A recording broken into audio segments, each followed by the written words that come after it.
This episode of the podcast is brought to you by Bikeworks HMB, your one-stop shop for bike service, sales, and rentals in Half Moon Bay, California. Whether you're on the mountain, road, or low on battery, Bikeworks HMB has your back. So come on down to 520 Kelly Street and come talk some shop with the boys. All right, I'm GT. Peace out. Enjoy this episode of the podcast. Yeah! Cheers, Dave. Cheers. Hell yeah. Way down yonder at Laguna Seca. All right. Fired up now. Welcome back to the Between Shifts podcast. I'm Gavin. I'm David. We're, as you can tell, we're missing one, but we're going to keep it short and simple with this episode. This is just going to be our Sea Otter recap. Pretty easy, fun. We're having beers again. Indeed. Gavin, finally back on the bus. We're back. So back. Back. Don't tell Willie you're back. Shit. Willie's gone, dude. We tried to get him on tonight. Yeah. Oh, well. All right. Well, we're just going to start. Thursday night, we got to Sea Otter, and we're going to work our way through Sunday when we left. Thursday night, I did a dumb thing on Thursday. So everybody did their own grocery shopping, and I thought I was being smart by going to Costco and shopping for one person, and I ended up spending too much money. $300 at Costco. Willie and I spent $70 on our groceries for the trip. Yeah, so I ended up donating groceries to the household. Yeah. For sure. Yeah. I had I was like, okay, I had my meals planned out. I'm like, Thursday, I'm going to do pasta, carb load before the race, big day Friday. And I went to buy like one packet of pasta at Costco. And it was like, that. No, you got to buy 6. Yep. And then I went to buy marinara sauce, and it was like, nope, you have to buy 3. Yep. Yeah. And you can't forget the 2 pounds of Kerrygold butter that you bought. Hell yeah. Yeah. That will get used. That will definitely get used, but 2 pounds of butter for 3 nights of camping. Yeah. No, it's excessive. Yeah. But it takes a lot to win, man. Okay. Just kidding. No, so Thursday night, set up. Well, we didn't really get there at night. Like, Willie and I got there at like 1 p.m. or something. Yeah, that's true, because we wanted to go watch the pros ride practice at dual slalom, because we hadn't done dual slalom before. Yep. So we're like, oh, we might as well go see the lines that we're most likely not going to do, but let's just see how they're riding it. Yeah, and they were definitely doing lines that we were not doing. No. That's for sure. You'd see, like, the main line on the red course was like this double-double. Well, both courses had a double-double section. Yeah. And you're watching the pros, and they're hitting these double-doubles, and you're like, oh, okay, cool. We'll tack that in. So easy. Almost ate shit 4 times attempting the doubles on both lanes the next morning. That was... And also, how about... So, Thursday, we got there. We set up. We watched the pros. We did 1 run of downhill practice. Mm-hmm. And then... Literally just to see the track. Yeah, just cruise down the track. And then we pretty much just called it a night. Mm-hmm. And then the next morning, 7 a.m., practice started. It's early. And so that was tough trying to get into it that early. Yeah. Well, Friday was literally the whole day. Because 7 a.m. start time. And 7 a.m., not like wake up, roll out of bed. Like the time that I'm normally at work is 7 a.m., but even when I get to work, I'm not sprinting on a bike or doing these big pulls. Like, yeah. So you wake up at like 5:45. Yeah. Roll out of bed, cup of coffee, some yogurt and granola, chug some water, and then you got to pedal over to the dual slalom course. And then that's like all you eat until what? It was 1, 2? Well, that's all you ate. Yeah, that's fair. I brought a bag full of snacks. Oh, there you go. Smart. I had a couple apples and a couple granola bars. That's smart. Yeah. All I did was bring extra water. Yeah. Yep. And I brought a Red Bull too. Oh, there you go. Yep. So we get over there at 7, and it's like the first runs just kind of slap you in the face as to how difficult the course was going to be for normal people. That's for sure. So yeah, you do a couple runs where you're just kind of rolling. We kind of had different strategies learning too, because I spent the first like 6 runs on one track. Oh yeah, you went every other. I was going every other, just trying to figure out both lanes of the track. So for people who don't understand dual slalom, there's a blue lane and there's a red lane, and theoretically the lanes are supposed to be the same amount of time, and they just have different sections to them. So like where one lane will have a double-double, the other one might have a roll double-double, and then they're on, yeah. So they try to equal it out, but they're different courses. So you have to kind of take time to learn each one. And to win, you have to have a greater, basically faster time between both tracks. Mm-hmm. So you could lose your first round on one lane and then go to the other lane and beat the person by more than you lost then. Mm-hmm. And beat win. The difference. Yep, yeah. Beat the difference. Yeah. So, but yeah, it was trippy. I mean, it was all of us first time doing slalom. Mm-hmm. I've watched it for so long, and it's such a cool event format.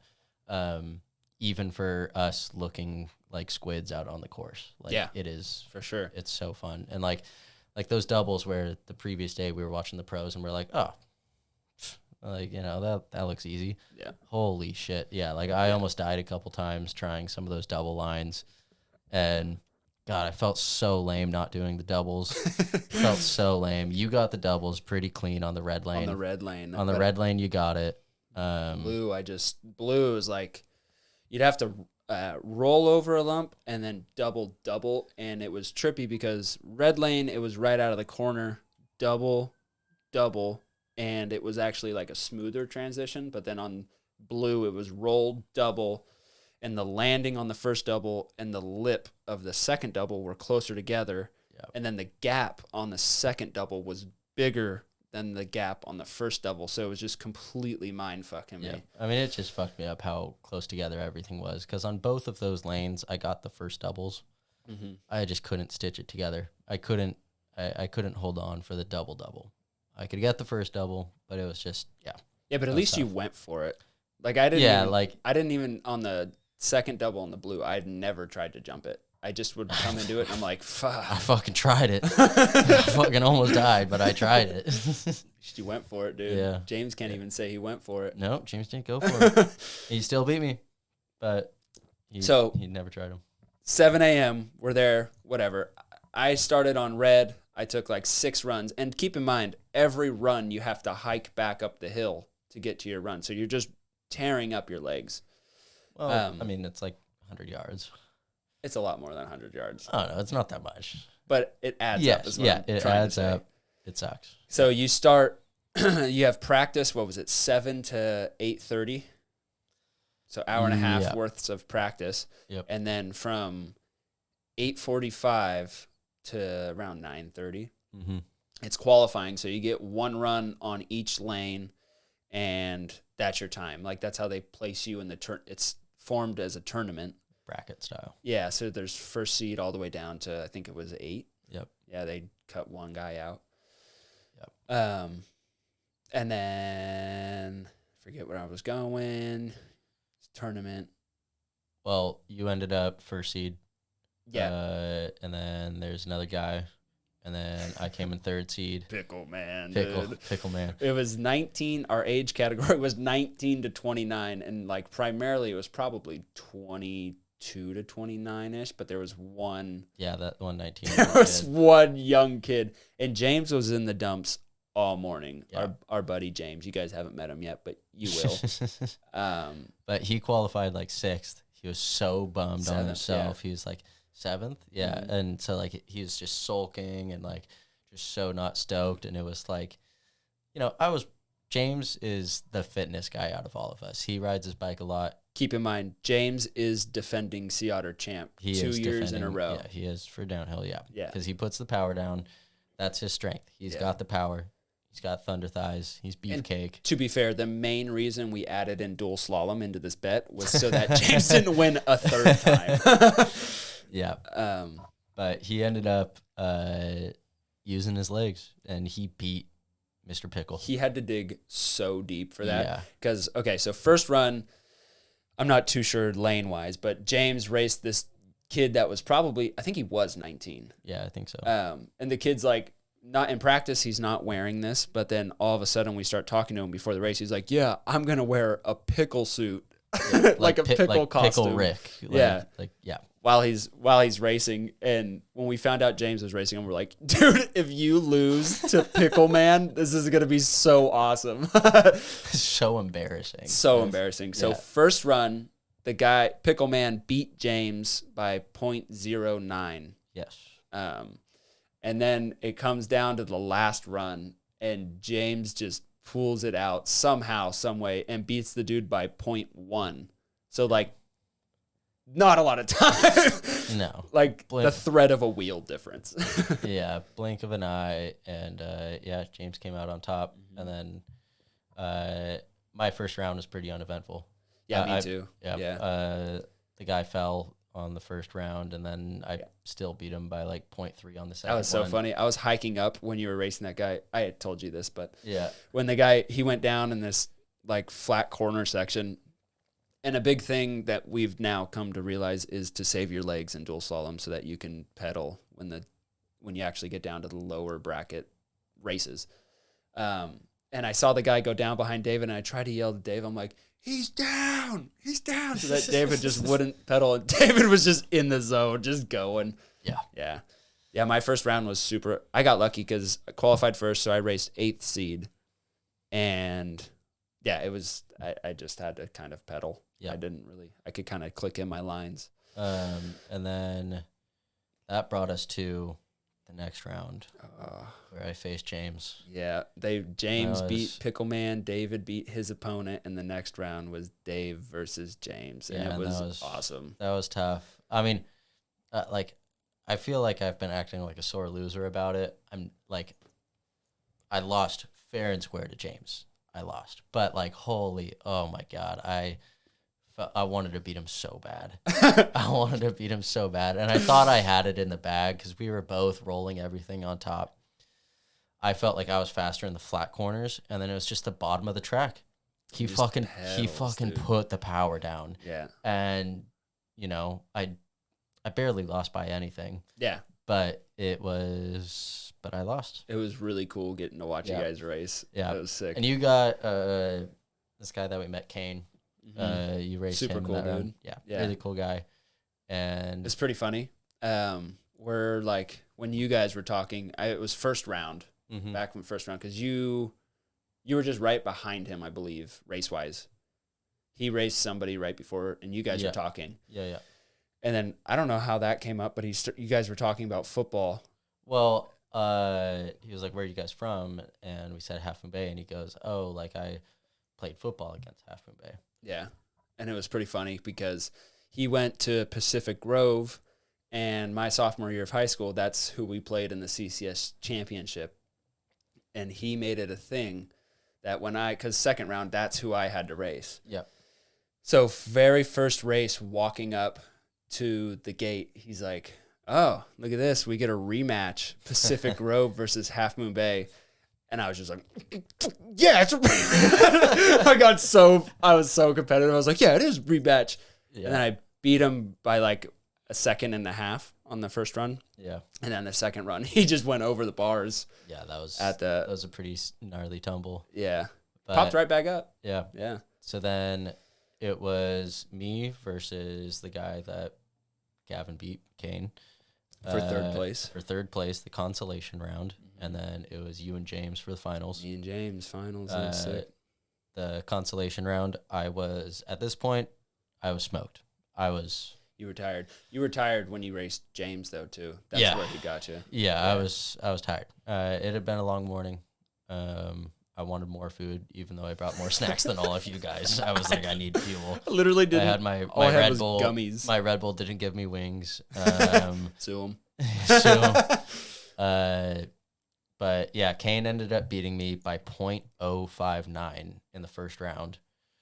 And I was on the slower lane, the blue lane, for the first round, and ended up in the red lane, the faster lane for the second one, and I pulled it out. Had to dig deep. But to be honest, I didn't even know he beat you the first round.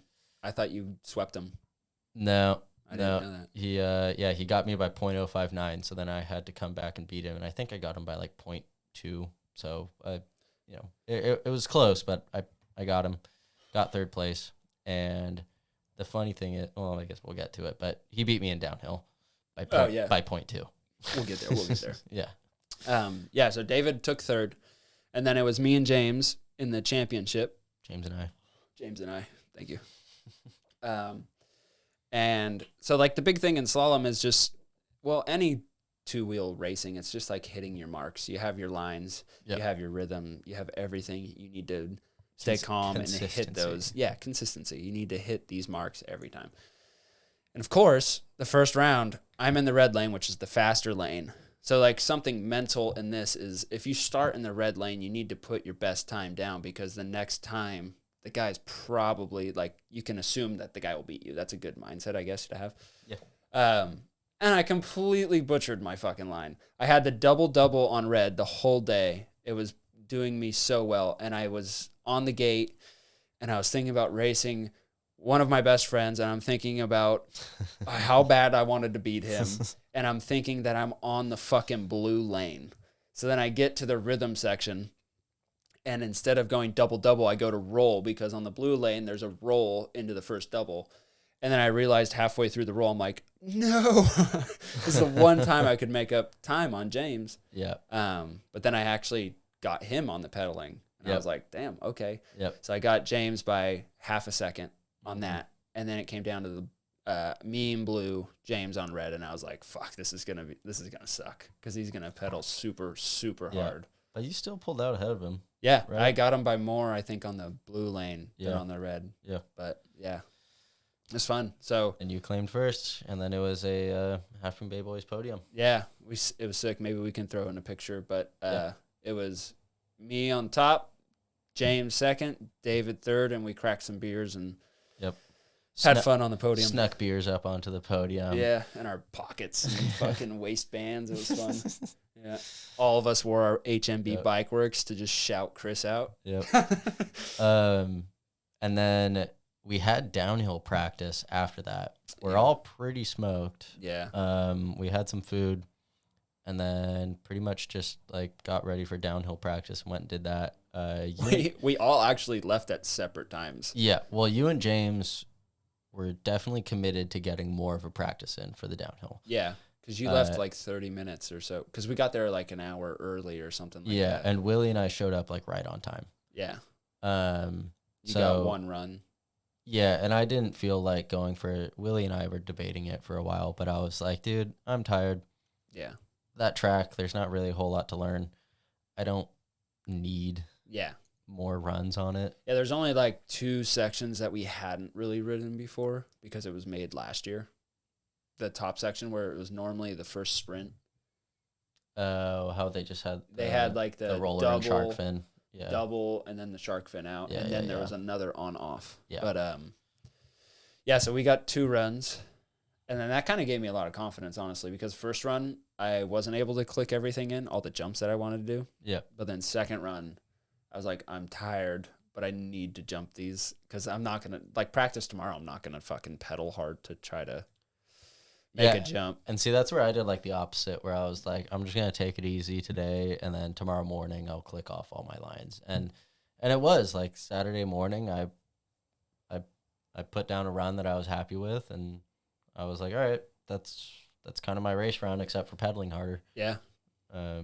But the race runs were all fucked up time wise too. We were supposed to go after James, and then all of a sudden James was going after us. Yeah. Anything to fuck with you mentally right before you drop. Yeah, I was just blinders on. Fucking. Yeah. Dave dropped first. Yep. And I had an okay run. I was pretty bummed because I almost ate shit. There's a kind of like I don't even want to call it a shark fin. It's like a little step down into a right-hand corner. And I don't know why I tried something new. I think it was just kind of like that race run, like moving a little faster, just going way faster than I was in practice. And I pulled up instead of kind of pushing down off the lip, and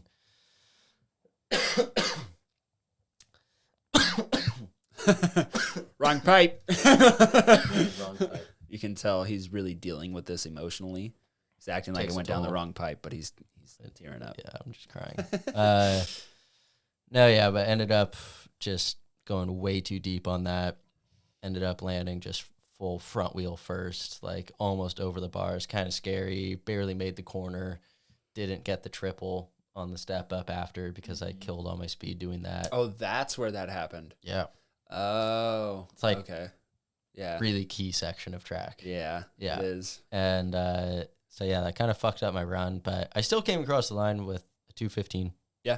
I was happy with it. That's 6 seconds better than your last time, Yep. year or No, 2 years yeah, prior? it was great improvement on my previous time from 2 years ago. I was happy with it, and I came across and I was like, I don't know if that's enough. And because I'm at the finish line, 30 seconds later or so, Gavin comes across. They're announcing my time. Oh, we got our new fastest time of the day, 2:15 from David Blick. And then you come across the line, they go, oh, new fastest time of the day from Gavin Tomberlin, 2:11. And I remember you going, 2:11? And then the fucking kid in the Cal Poly shirt sitting down, he goes, what do you say? Sandbaggers. And then I was like, know your place. Just out of breath. Just know your place, dude. Oh, Race God. beginner. Yeah, those kids were yelling about us being sandbaggers. But, honestly, I think the main reason we race the Cat 2 Intermediate, I don't want to fucking race on Sunday. I don't want to race an expert, Yeah. It's you race on Sunday. But also the whole Are point. you an expert? No. I'm not an expert. No. But the whole point is like Sea Otter weekend. It's this huge, at least for us, like it's the stupidest thing in the world. But for right now, I feel like it gives us a lot of healthy purpose. Like building up, like anything I did with you, anything I did with James, mentally building up to Sea Otter, I'm like, I want to beat them. Yeah. Anything. Who can crack a beer the fastest? I wasn't drinking, but it's like stupid shit like that. And that's where I feel like, for one, James, God, my bad. James he's really good with racing. When it comes to like racing bikes, he's got a really good system. He's always been consistent. He like never crashes. I mean, the guy he's a fitness, just like, Yeah. He's never the most, in the most respectful way, never the most naturally gifted, but that dude works harder than anybody. Yeah. You could put somebody in front of us and I'll be like, no, my friend James will fucking outwork that guy. Yeah. And then you come from literally racing background. Yeah. Moto. You raised moto as a kid, and I'm like, I ride bikes for fun. Yeah. And like, I don't know, it's so hard for me to get really serious with racing. But not the racing part, because you are serious with the racing part. It's the leading up and training. Yeah. It's the lead up, and like, I'm like, Gavin didn't drink for fucking 100 days before the race. That was why you thought I was gonna win. No, I'm just saying. But like, the efforts that were put in from not me to leading up to Sea Otter. James is always on his training. He's in the gym every fucking morning. Dude, and I'm like, he was doing a road bike ride in the morning. Yep. Before work. Well, he gets to work at like 9. I don't But he would go on a road bike ride before work, and then like some point throughout the day he'd go lift after. I'm like, fuck. So mentally with me, I'm like, he's fucking outworking the shit out of me. I can only go after work. And I'm like, well, I ride my bike 2 to 3 times a week, and I do push-ups and sit-ups occasionally. That's good though. But the level that you guys are putting in was just way higher than me. And I'm like, yeah, I mean, I can't be mad about my results when I know I didn't put in the work. Yeah. You get out of it what you put into it. Exactly. Yeah. But now we got Dodge Ridge to look forward to. Are we going to take that seriously? Because I'll just throw... I'm just kidding. Oh, because I'm going to not drink now if we're taking that seriously. Wait a second. Let me think about that. No, we don't have to take that. like no bets for it. Let's just have fun with it. Yeah, yeah. We're gonna have fun with it. Yeah. It's gonna be a really fun day on the bike. Mm-hmm. It's just another race that we're gonna do. Yeah. Dodge Ridge, they just started doing mountain bike stuff at the ski resort. Like what? They've been doing it for a bit. They've been doing ago? it for a couple years, but last year, I believe last year was the first time they hosted the California Enduro Series.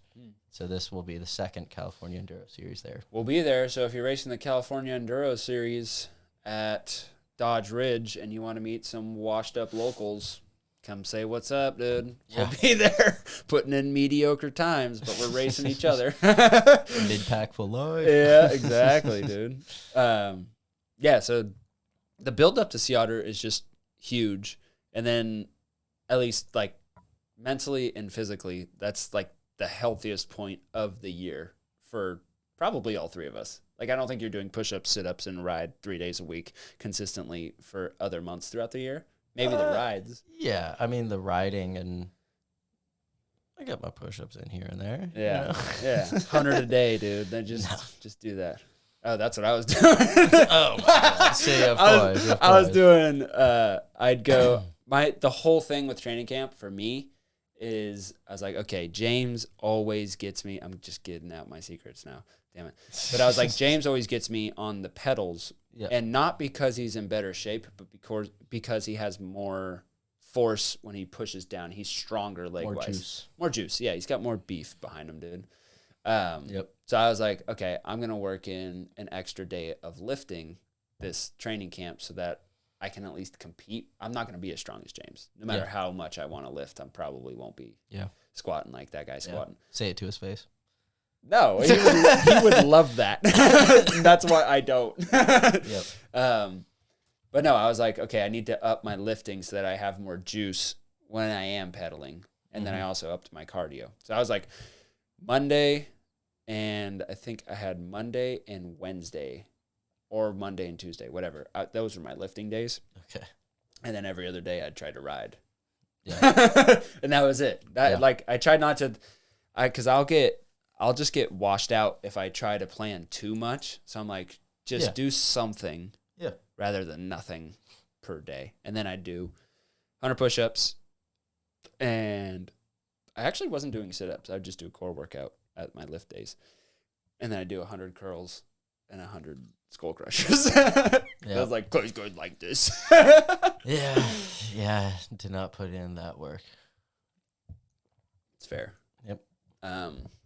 So downhill, I ran 211, and then we were both kind of waiting for what James was going to come down and put in. Because normally, the past years, it's been David, me. Like, for some reason, we always run in the same. I guess it's because James kind of chooses, because he likes to go last, so that when he gets down, he can hear, oh, I was the fastest coming in with a 2, blah, blah, blah. I don't know if that's James why he's always gone last. I just kind of scooched in front of you guys in the order. I was just, we're at the top of the hill, and I was like, well, I just kind of want to get this over Oh, with. no, he chooses to go last. And I also think it has something to do with the fact that, like, he knows he won't, like, because you get such a big head start. He knows he won't catch one of us. Yeah. But, like, you going first, you have the opportunity to catch somebody in front of you. I know I won't catch you. Yeah. So, like, that's why.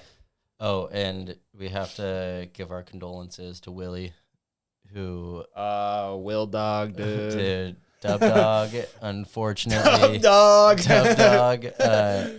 Unfortunately, he slid out in slalom. He made it past the first round. I think that was in the round of 8 that he lost in slalom. Yeah. And then he unfortunately also washed the front in downhill. Willie crashed in both events. That sucks. And you know, for somebody who had like, because I'm sure he put in some sort of nothing. No. Just was like, okay, I'm gonna race. No. Oh, okay. I live with the guy. He rode his bike a handful of times leading up to the race. That's fair. But anyways, he crashed in both events that he paid like $200 to go race. Yeah. And for somebody who had that happen, like, it's really easy to get down on yourself and just down and out. For what it was, I had a lot of fun with Willie because he was such a good person just to be around that weekend. And hang out with. Yeah. No. Yeah. Can't go wrong with Willie 5. Yeah. So we do downhill, and then right after downhill, like as soon as we can after it, we turn it up a notch and start drinking, and that's when the fun starts to happen. So I mean, like you had to go up and get your stuff, but like we started, or no, because the girls met you. Yeah, the girls had the beer. Yeah. Girlfriends met us, and we started drinking. Then we had some champagne over at champagne or whiskey. Yeah, I think it was kind of finish the race and then straight to beer, whiskey, and all the above, and we had a great night. Great night. Ran away from some mall cops. Well, we went on PJ's Grand Adventure. Yep, PJ's Grand Adventure, and then that led to us being on Laguna Seca Raceway. We were up in a flagger's booth above the course, overlooking everything, and PJ's like, that was PJ's adventure. He took us there. And then he's like, look at this, dude. This is fucking cool. Yep. This is it. And then we're like, yeah, this is cool. And we looked down to the right, and we saw a break in the fence onto the actual raceway. We can walk onto the track there. Wait a second. We can get on and act like we're vrooming. You got to throw that picture. Yeah, I'll throw that picture in there. Yeah. So we go down, and we get over it's literally just the tire section that's like the crash zone. Yeah, crash zone. And we get on the track. And we're like, this is fucking cool. We're walking around corner to corner. We found some fucking like signage that's 1, 2, 3. We recreated the podium. Why? I don't know. And then I started spiking beers. Yeah, I don't know why you spiked my beer. I was kind of bummed. I was like, I wanted to drink that. Just grabbed David's beer. Just grabbed David's beer and just fucking spiked it. No, then we start walking the raceway at Laguna, and we're like, this is fucking cool. There's jackrabbits sprinting down the side. We're like, whoa, they're stuck. Yeah. And then we cross the actual main entrance into the festival itself. And as soon as we get past that, the lights, they're like, hey, what are you doing? Yeah, where are you going? And so then we speed up walking down the racetrack like we're going somewhere. And we find the low spot in the fence. Yeah. We hop over. Security guard's like, hey, you can't be here. What are you doing? What's your campsite number? And all the campsites are alphabetical. So they're all letters. Like, I'm not going to name where we are, dude. But they're alphabetical. And out of nowhere, David's just like, campsite 10. And the security guard takes a second, and then he's just like, that's not a campsite. He's like, what is your campsite? Campsite 10. And then so it's like this weird entry corridor into where all the RV and van and like glamping area is at Sea Otter. So we're like stuck in this like, I don't know, maybe like half a foot, 50 yards of a like entryway where you just can't get out on either side. Yeah, I guess. And the guy's just like kind of slowly going behind us in the go-kart, and we're walking in, and I'm just like, campsite 10. I'd ride for campsite 10, dude. I'd die for campsite 10. Campsite 10 it is. All right. Then we get past the corridor, and it opens up into all the RVs and all this stuff. And I was like, campsite 10. I split out to the left and started running. Gavin and James just take off different directions. We're the friends that took it way too serious, but fuck, was it fun running. It was fun. It was so fun. Emily and I told her, I was like, look, they're mall cops. They can't do anything. We're just going to keep walking till what got James? Exit. One of the mall cops was like, we need positive ID down here. And James is like, fuck. Just started running. Dude, that guy was following behind us, like 50 yards behind us in the golf cart, and just being like, I need backup. And so David, I just kept laughing. Emily and I are like holding hands, fucking walking. David kept it calm, cool, and collected. Okay. Yeah. Me and James, we were drunk, and we were hearing them being like, positive ID. We need backup down here. We're like, oh my God. So we start running, and we're fucking, all four of us there's these like, it's just RVs in a row. Yeah. But there's two sections to it. So there's like an alleyway down the middle of them. And we're running, and you're splitting through each of them, and you see like glimpses of your friends also running. And then I stop and I hide behind one, and I like kind of get down on my hands and knees and tuck underneath. And then I see James just go run past, and I'm like, oh my God. And I get out and I run, and then I get past the next trailer and I look to my right and it's you and Emily. You and Emily were hiding right there. And you're like, and I just like start running after James. And then James and I, we get to this corner of Laguna Seca in this area, and there's no way out. Like it's just a cement wall probably this big, and there's an RV, there's guys having a campfire. And we're like, fuck. Like this, that's it. And I just walked up. I was like, James, he's hiding behind a porta potty. I called his name like 4 times. He didn't come out. I go, James, it's okay. It's just me. And then he comes out, and the dudes at the bonfire are like, because we're behind their tent. So we just fully ran into their campsite, and they're like, what the fuck? Like looking back, and I'm like, hey, sorry, we're running from some security guards. And the dude's just like, oh, here, take a seat. Like, fucking take a seat. And there was only one seat. I go, James, just hide behind the van. And then we thought it was the security guard, like actually doing his job and following us. And it was a fucking Honda Civic just driving around. Yeah. So then we hung out at the campfire with these guys, and then had to go back across the track to get out. And James was just on one. He's like, I want to get back. Emily and I were at the campsite for probably half hour before you guys showed up. Yeah. We actually had kind of fun talking to the guys. So, plot twist. Not really a plot twist, but a fun story. One of the dudes at the campfire, who I didn't know was him because it was dark and I can't see him, but in practice on Thursday, we rode up in the shuttle with a dude that had this Calabasas jersey on, and he was in the back seats of the shuttle with a girl, and he's like, yeah, I should have signed up for expert, but I didn't because I haven't ridden my bike in 3 months, blah, blah, blah. And then he got out of the shuttle, and I go to James, and I go, that guy, that's the guy we have to beat. Because we figured out that he was in our class.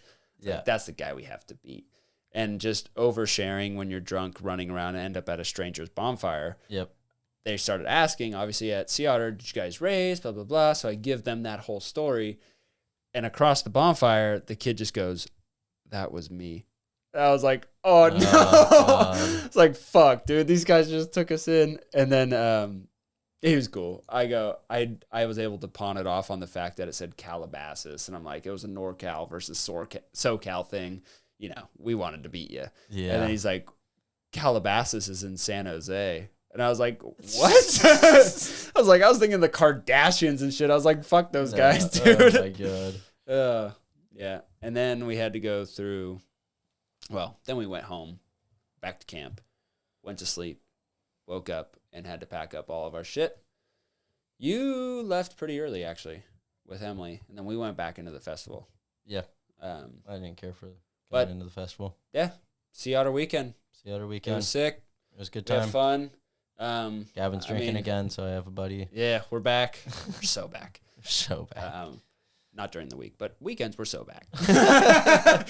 No, it's cool. If you can, at some point in your life, older, younger, get a group of friends, plan something out, have a date where you can get to be competitive with each other, because it's so awesome. It is fun. I love these guys, and being able to think about beating them for like 4 months before and just the buildup of training and knowing what you're doing, it makes you that much tighter, and it's a lot of fun. So be competitive. It's healthy. Yep. Yeah. Anyways, between shifts, signing off. That was our Sea Otter recap. Cheers. Boom. Chattahoochee. Hope you guys enjoyed this episode. Once again, we're brought to you by Bikeworks HMB, your one-stop shop for bike service, sales, and rentals in Half Moon Bay, California. Whether you're on the mountain, road, or low on battery, Bikeworks HMB has your back. If you enjoyed this episode and would like to help support this podcast, please feel free to reach out to us at betweenshiftspod@gmail.com. The link will be in the description. I hope you guys have a wonderful day. GT signing off.